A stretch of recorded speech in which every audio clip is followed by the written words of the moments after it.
ka wareysto maadaama odayaashii deegaanka tihiin dooyinka ugu dambeeyay odayaasha gabdhihii aad ugu yaraa aad u gursanayeen marka bal arintaas waxay sharaxad iga bixi taksi dantiisa aanu ugu dhacaabay waa gartay gabadha danteeda u gursanaysa waa gartay wiilasha ayaga dantooda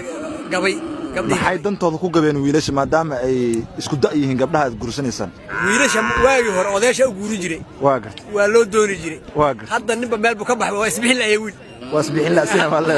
اوكي واي idinka odayaasha hadii aad guustaan gabdhihii yaryara dhalinyaradii yareed isku daad ahayeen gabdhahaas maxaa u dambeeyay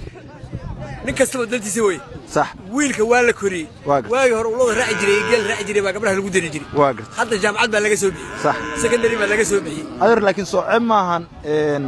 oday 63 sano jira inuu guursado gabar aad ugu yaro 17 ama 15 ama 16 jirto ceebta nin kastaba waa suu yaqaan waa gartay nabiga calays anada islaam baan nabiga cashime uu ka weyn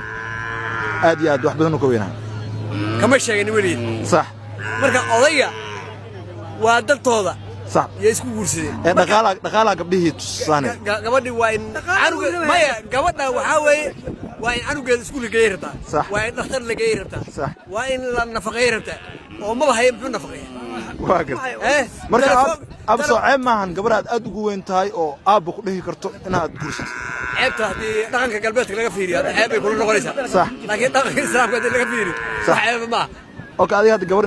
inta leeg guursaday macallin أنا تانقب هذا واحد كوين تانقب صدق ما كوين واقف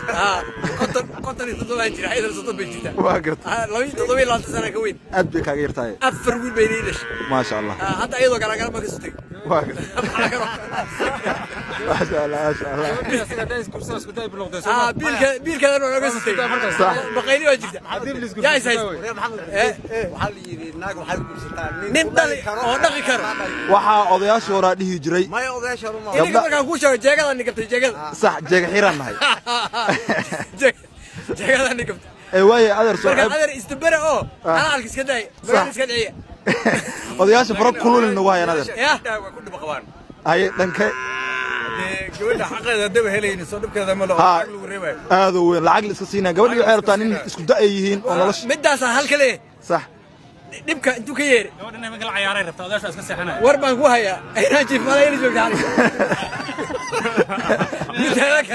midda kale gabadha markay waxaydo weydo oo biilkeeda iyo dhaqankeeda weydo sariito waxa sheegaysa ay weyso ayadoo ka soo bixi doonta maxaa gurigu reeb ayada ka soo bixi doonta ayadoo ka soo bixi doonta hadda dhalinyarada markay waxay ilaa habeenkii magto la soo qayilay sareen cidla iska jiifataa maxay ku haysaa gaajaha laakiin cishaa markaa ka soo baxo gabdhaha waxay idinku eeday cishaa markaa ka soo baxo BBC guriga ku dhageysanaya hadda dad ku maqan asal ma ciyaaraysi Manchester ciyaarayo صح يا مال مكبحيه لكن أفر ساعة مركي اللي قالوا واسع حنا سنة دا أودياشي تيجين وقبلي وما قال ما هي شغله وشري تون دقيقة مع حسكر معاه مع شري تون دقيقة كم ضل هيس هذا ريال هذا إله تغانين قبلها يرنوا ضافة هذا شقيسته مايا قبلها هو شقيسته صح وجا هذا واحد تلفونه يكون مش موجود زين واحد عم هاوي odayaasha gabdhaha yar yar ka raban gabdhaha oo garoobay la daada ahayeen صح wiilashii hadda wiilashii markay abtaan noqdaan wiilalkii markay dib jir noqdeen qabrihi maraykanka ma qaataan oo lacag bay ku xulunayaan ayaga dib jir ama waqti ma shaqaystaan صح gabdhihi maraykanka ma qoshigii soo furay ba qaatay adeer laakiin markii gabar aaba ku dhigi karto oo in badan aad ka weyn tahay aad guri la seexatid soo ma dareemaysa yaxya maxaan ka dareemaa ilma aad kaaga yarday inaad heerkooda lacag siisid maya shaqada way dhamaatay markii la isguursaday dhamaatay in wax la kala weeyay lama yaqaan markii meesha la galo garoonka mar hadii la galo wax la kala weeyay lama yaqaan aad iyo aad waa santahay waa santahay Allah subhanahu wa ta'ala wax la kala weeyay wax la kala weeyay